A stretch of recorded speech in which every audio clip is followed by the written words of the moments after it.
Hey lovely sexy hobby people, welcome to today's video, which is Warhammer Combat Patrol issue 21. We get our Farseer character with this one. We also get a new battle mat as well, or a second battle mat. So come and join me on the desk and we'll have a look at it. Hey lovelies. Right, let's have a look at this, shall we? Combat Patrol issue 21, Farseer.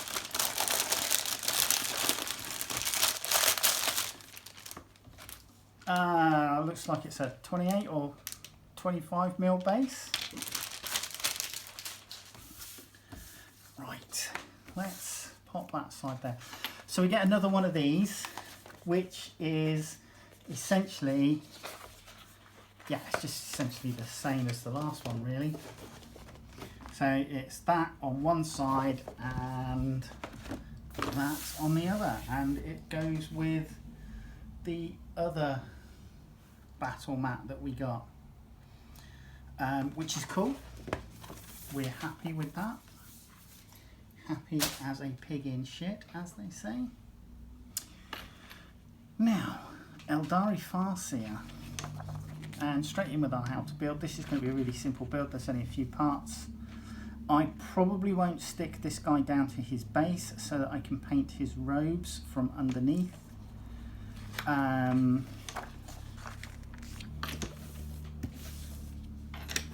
And I'm not going to paint him red either. I forget which craft world I've gone for with some previous Aeldari that I have, but it was black. I can't remember which one that was. But yeah, few steps, looks good. I'll make the base up and then I won't stick him on until he's been painted. How to paint Farseer. Now they're using the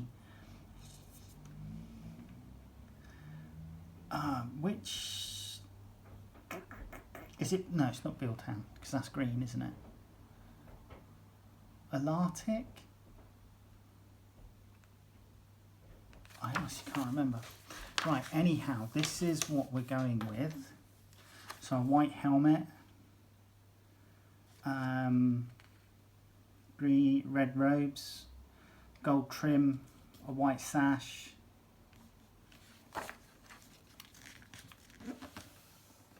Actually looks quite good. Right, Aeldari, the dwindling flame. The Aeldari are one of the earliest known spacefaring species, but now they stand on the brink of extinction. After countless millennia holding sway over much of the galaxy, they are now a hunted people, relying on their ancient wisdom, their strength and their powerful technology to fend off the many threats to their existence. Advanced technology and Aeldari at war. They have got some cool looking concepts for their miniatures. The execution by GW, I think for some of them is not as good as it could be. So things like the Wraith Guard and the Wraith Knights or the Wraith Lord, you know, they could really have done with being able to pose them in a much better way than they are. I will have a look and see when we get those how much flexibility we might have in posing them without too much chopping and gluing of parts, but we'll wait and see. So Immaterium, so the warp basically. So ships that go into the warp need Geller fields to protect them from the denizens of the warp, or else they're liable to send the crews insane.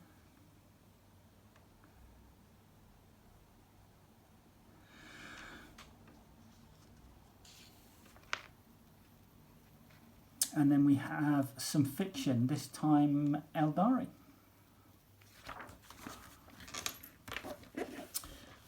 Right, Farseer. Farseers are wise and brave leaders in an Aeldari force.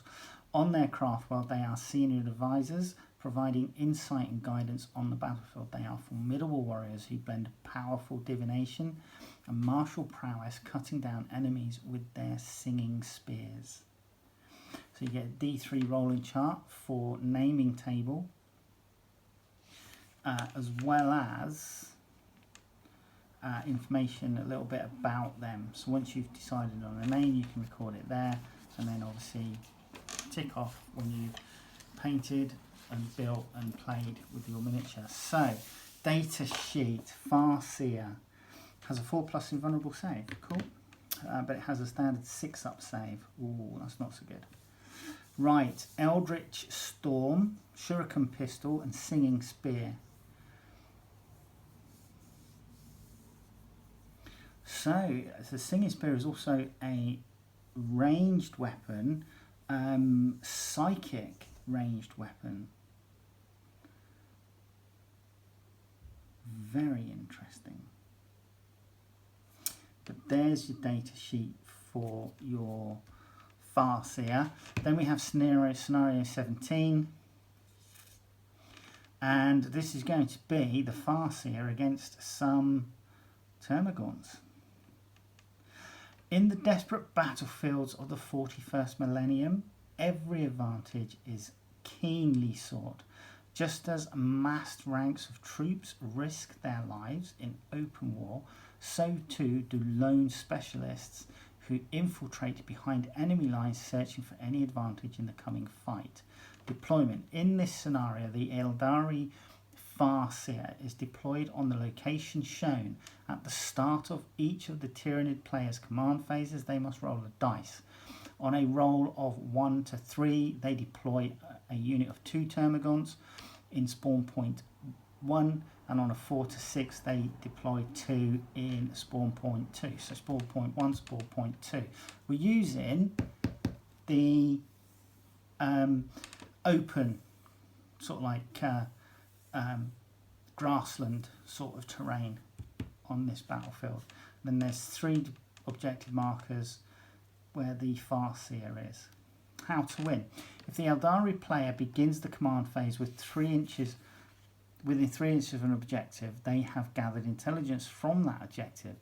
If the Aeldari player can gather intelligence from 2 or more different objectives, and if they can survive to the end of the 4th battle round, they win. If the Aeldari Farseer is killed, or if they are prevented from gathering the required intelligence, then the Tyranid player wins. So there you go. So, Aeldari turn, going through the various phases. You have your playthrough example move, and then Tyranid's turn. And then you have Aeldari victory or Tyranid victory. So that's a nice little different scenario to play. Then we have a paint issue, next one, and then we have our Guardian Defenders coming in issues 23 and 24. So the next 10 issues are predominantly Aeldari, and then I believe from 31 to either 30, possibly from 30 to 37, it's going to be Chaos Space Marines, I believe, and then 38 and 39 possibly are going to be the 2 extra units for those. Anyway, come down.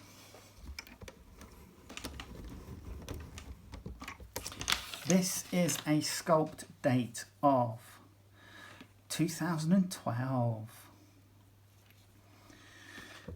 But it's still a nice miniature and I think it holds up.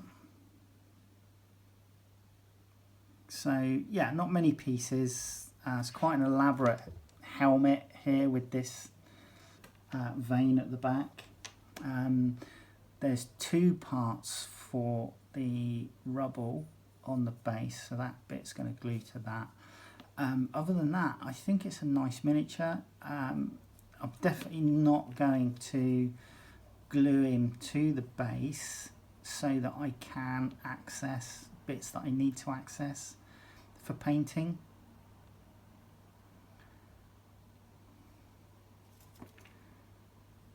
I think that's probably going to be the way forward in that respect. But nice singing spear. That looks really cool. I love the detail on the curve. It's very elf-like, which obviously the Aeldari are essentially space elves. But yeah, I mean, it's going to take seconds to put together, really. But looking forward to it.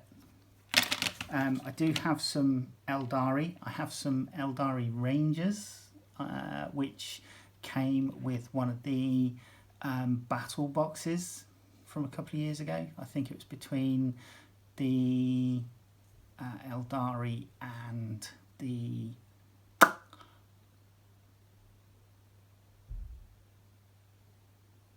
actually I think it was I think it may very well have been Aeldari and Chaos Space Marines again. Straight in with our Farseer build here. Really simple. We're going to start off with the legs, the lower legs and the robes. So we're going to come straight in with just adding these. Now, there doesn't seem to be a position where it clicks into place, but you just match up the robes as best as possible and then add your glue.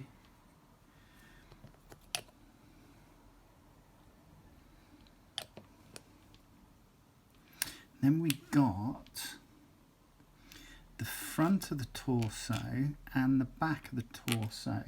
I haven't quite decided yet if it's going to be easier to glue this together and then add it on, and I think not. I think add the front on,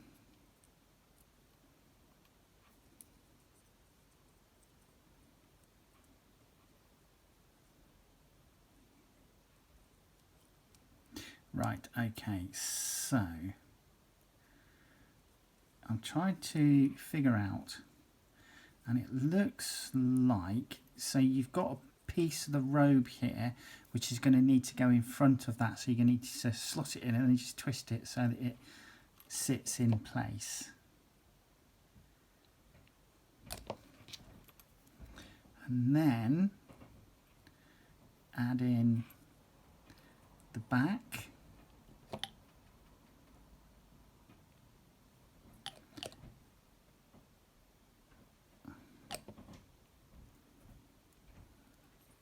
Like so, and then you've got the front part of the robe here and the final piece of the right hand sleeve, which is going to go in there like so.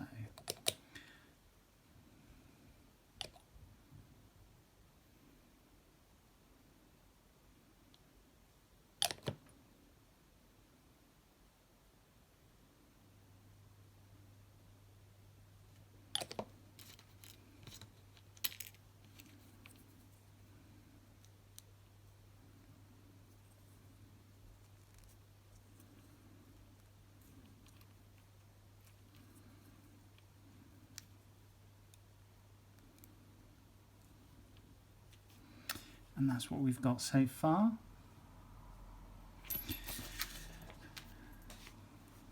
Then I'm just going to glue this into place. On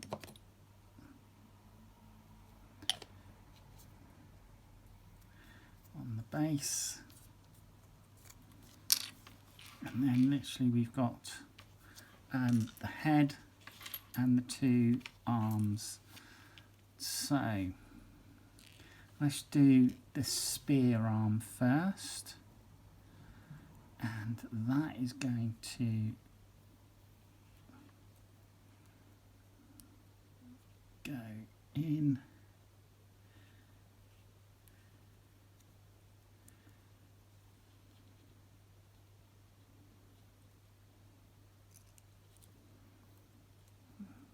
And it doesn't, there's nothing here giving it a nice clean sort of like, yeah, that's definitely seated.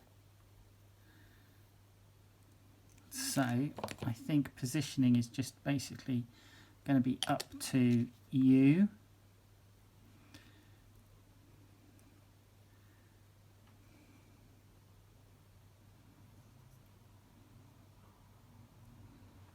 And I think positioning is kind of like that. Just going to pop it on there. Yeah, no, that's fine. I was a bit worried that because the spear comes down past the feet, that might be an issue. But once he's on his base, he's elevated far high enough up for that to not be an issue. And then come in with the hand that's extended.